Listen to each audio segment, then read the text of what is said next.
नमस्ते एरीज, आपका the flowering परिजात में स्वागत है।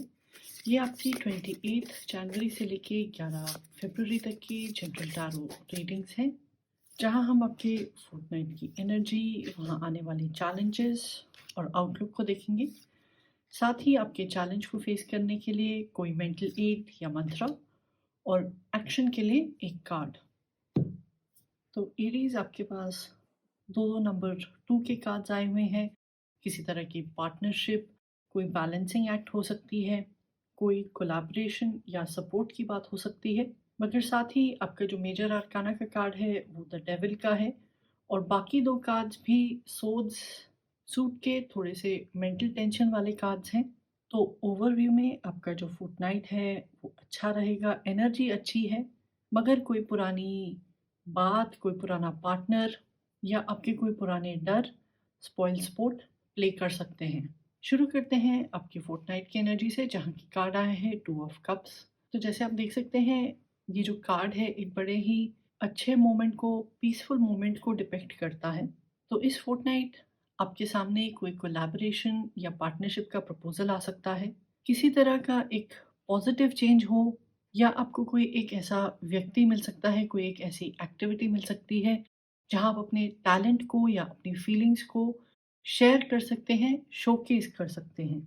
और जो भी ये पार्टनरशिप होगी, वहाँ पे या तो आप अपने पार्टनर से कुछ सीख सकते हैं, उनको कुछ अच्छा अचीव करने में मदद कर सकते हैं, या फिर आप किसी और की इनपुट से, किसी और की गाइडेंस से कुछ अच्छा क्रिएट कर सकते हैं। ये समय ऐसा लग रहा है कि जब आप दुखी हैं, ट्रबल्ड हैं, तो आपको कोई एक ऐसी एक्टिविटी, कोई एक ऐसा पार्टनर मिल सकता है जो आपका ख़्याल रखे या फिर आपको अपने रास्ते पर फ़ोकस्ड रखें। तो आपके फोर्टनाइट की एनर्जी तो बहुत ही अच्छी है, मगर आपके चैलेंज की पोज़ीशन में कार्ड आया है 3 ऑफ सोड्स। तो कहीं न कहीं आपका जो प्रीवियस एक्सपीरियंस है, अनुभव है, या आप ही की कुछ ऐसी टेंडेंसीज़ हैं, वो आपको इस फोर्टनाइट थोड़ा-सा दुखी कर सकती हैं। किसी तरह का डर आपके अंदर हो सकता है कि कोई मिसअंडरस्टैंडिंग ना हो जाए। तो ये जो कार्ड है आपके बीते अनुभव, आपकी पुरानी आदतों या आपके पुराने रिलेशनशिप्स से जुड़ी हुई नेगेटिविटी की बात करता है। शायद जब आप एक टीम प्लेयर बन रहे हैं या किसी अपॉर्चुनिटी का चयन कर रहे हैं, वहाँ आपकी जो बेसिक मोटिवेशन है वो डर है। या तो आप अपने आप को एक ओपन तरीके से असेस नहीं कर पा रहे हैं, या जो आपके अपने प्रोजेक्ट की ओर, अपने पार्टनर की ओर असली डिज़ायर्स हैं, एक्सपेक्टेशंस हैं, उन्हें आप शेयर करने से थोड़ा-सा हिचकिचा रहे हैं। और आपके सामने ये चैलेंज भी रहेगा कि आप ये कैसे डिसाइड करेंगे कि ये जो व्यक्ति है भरोसेमंद है या नहीं? या ये जो मुझको अवसर मिल रहा है ये मेरे लिए ठीक है या नहीं? मुझे यहाँ पे पैसा, समय लगाना चाहिए या नहीं? आप शायद लोगों के गॉसिप के बारे में भी चिंतित हैं, और अपने पास्ट एक्सपीरियंस की वजह से या फिर इनसिक्योरिटी की वजह से शायद आपने अपने आप को या अपनी काबिलियत को थोड़ा लिमिटेड समझा हुआ है, कम समझा हुआ है।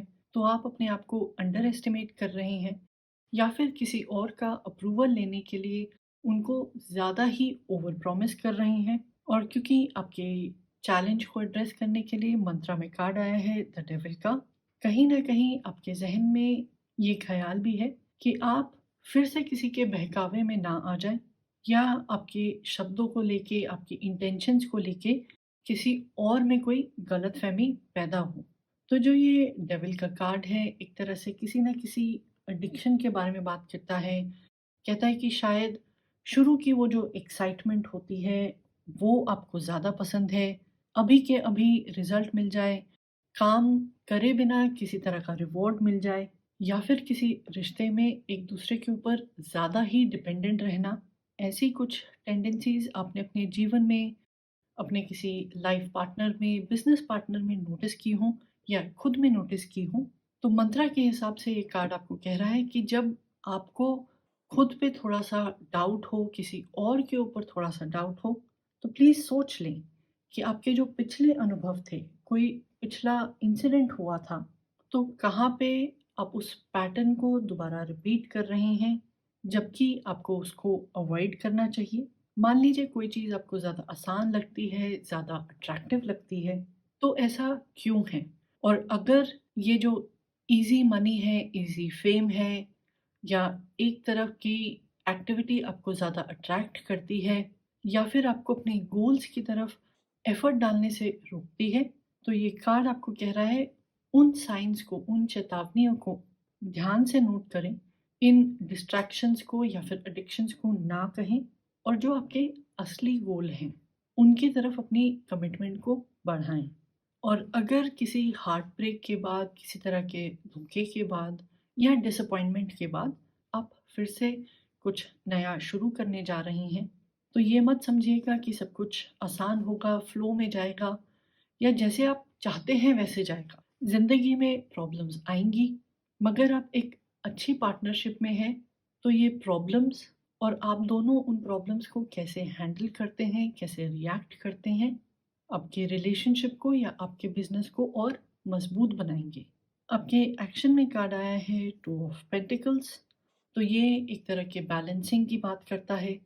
आपके रिसोर्सेज़, पैसे, एनर्जी, टाइम, तो जब आप बड़े धीरे-धीरे केयरफुली आगे बढ़ना चाहते हैं, कोई भी एक्शन लेते टाइम याद रखें कि लाइफ में अलग-अलग एनर्जीज़ होती हैं। कुछ सिचुएशंस आपके हाथ में होती हैं, कुछ बाहर। तो आपको 100% परफेक्शन नहीं मिल सकती है, मगर आप अपने सपनों को, अपने एफर्ट को, अपनी रिसोर्सेज़ को बैलेंस तरीके से इस्तेमाल ज़रूर कर सकते हैं। आप कितनी पढ़ाई करते हैं, कितनी टीवी देखते हैं, आप घर पे कितना टाइम लगाते हैं, ऑफ़िस में कितना टाइम लगाते हैं, आप कितना खाना खाते हैं, कितना एक्सरसाइज़ करते हैं। और अगर आप कुछ नया शुरू कर रहे हैं, तो थोड़ी-सी ओपननेस अगर आप अपनी कॉशन में, अपने डर में या इनसिक्योरिटी में ऐड कर देते हैं, तो जो ग्रोथ है, जो अच्छे रिज़ल्ट्स हैं, वो ज़्यादा आराम से आएँगे। ज़रूरी नहीं है कि आप अपने सारे पुराने लेसन्स को छोड़ दें या फिर कॉमन सेंस का इस्तेमाल ना करें। मगर कोई नई सिचुएशन, कोई नए व्यक्ति आपको थोड़ा-सा चैलेंज करते हैं, आपको अपनी प्रेज़ेंट स्टेज से आगे जाने के लिए पुश करते हैं, वहाँ आपको थोड़ी-सी अनकम्फ़र्टेबल फीलिंग आती है, तभी भी आपको अपनी सेल्फ प्रोटेक्शन और ग्रोथ को बैलेंस करना चाहिए। आपकी आउटलुक में कार्ड आया है 8 ऑफ सोर्ड्स। तो ये जो कार्ड है आपकी रीडिंग के हिसाब से दर्शा रहा है कि आप क्या सोचते हैं और आप क्या करते हैं। उससे आपके रिज़ल्ट, आपके नतीजे पे बहुत बड़ा असर पड़ेगा। मेंटल स्ट्रेस, टेंशन है, मगर आप में से जो लोग अपनी इनसिक्योरिटीज़ या पास्ट बुरे एक्सपीरियंसेस से आगे बढ़ पाएँगे, जो ये पहचान लेंगे कि उनके हाथ बंधे नहीं हुए हैं, उनकी मदद करने के लिए लोग हैं, उनको एडवाइस करने के लिए लोग हैं, तो आप इस सर्कल से बहुत आगे जा सकते हैं। इस पार्टनरशिप में, इस कोलैबोरेशन में एक वैल्यूएबल पार्टनर बन सकते हैं जिनके मेंटल इनपुट्स जो हैं काफ़ी अच्छी हैं, उनके आइडियाज़ जो हैं बहुत अच्छे हैं। और अगर आप अपनी इनसिक्योरिटीज़ में या एडिक्शंस में फँसे रहे, तो लाख अपॉर्च्युनिटीज़ होने के बावजूद, अच्छा फैमिली या फ्रेंड्स का सपोर्ट होने के बावजूद, किसी अच्छी न्यूज़ के बावजूद, आप खुद को ही अपनी पोटेंशियल अचीव करने से रोक लेंगे। यानी कि ओवरव्यू में जो आपकी फोर्टनाइट की एनर्जी है बहुत अच्छी है, सॉलिड है, जो कि टू ऑफ पेंटिकल्स की बैलेंसिंग एक्ट, बैलेंसिंग एनर्जी से भी मैच होती है।